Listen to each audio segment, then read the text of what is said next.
Tai gražiai skambėjo žodžiai laukas, pieva, kelias, upė. Tai gražiai iš jų išaugo vienas žodis – Lietuva. Tokius poeto Justino Marcinkevičiaus žodžius galima perskaityti Ratnyčėlės ir Nemuno upių santakoje atidengtos skulptoriaus Eimonto Stankevičiaus Bronzinį sukurtos skulptūros Lietuva legenda prieigose.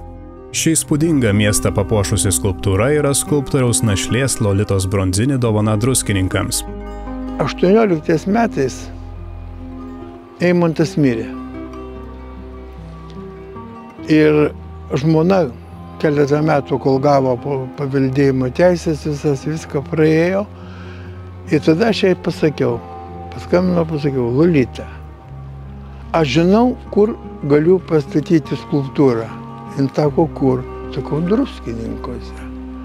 O kodėl? Sakau, tai yra miestas turintis tokį merą, kuris rūpinasi miestu. 10 tonų sverianti moters figūra su 4 veidais buvo nulieta prieš pat Lietuvos nepriklausomybę ir daugiau kaip 30 metų nerado vietos, kurioje galėtų būti pastatyta. Todėl Lolita Bronzinį ir Labdaros ir paramos fondo Legenda Lietuva steigėjas Eugenijus Šaltis, išsprendęs visus skulptūros dovanojimo klausimus, džiaugiasi, kad skulptūra pagaliau surado vietą Druskininkuose, pačioje kurorto širdyje.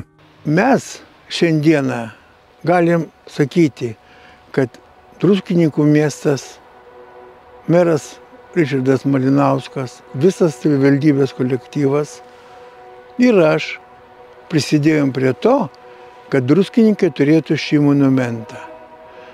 Mes turime dėkoti Lolitai Bronzinį, žmonai skulptoriaus, kuri širdingai šitą skulptūrą dovanojo Druskininkų miestą.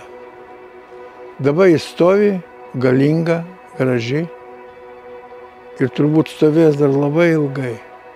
Te stovi jinai ir tegu puošia ir garbina ir garsina Druskininkų miestą. Eimontas Bronzinį ją kūrė kaip lietuvišką koplytstulpį. Skulptūroje įkomponuoti 4 moterų veidai vaizduoja 4 Lietuvos regionus. Moters drabužiai banguoja kaip vandens bangelės, tai primindamos, kad Lietuva – lietaus šalis. 4 aukštai iškeltos rankos laiko didžiulę karūną ratą, kuriame galima įžvelgti ir kryžių, ir saulę. Tai tarsi Lietuvos laisvės statula – stabili, rami, didinga.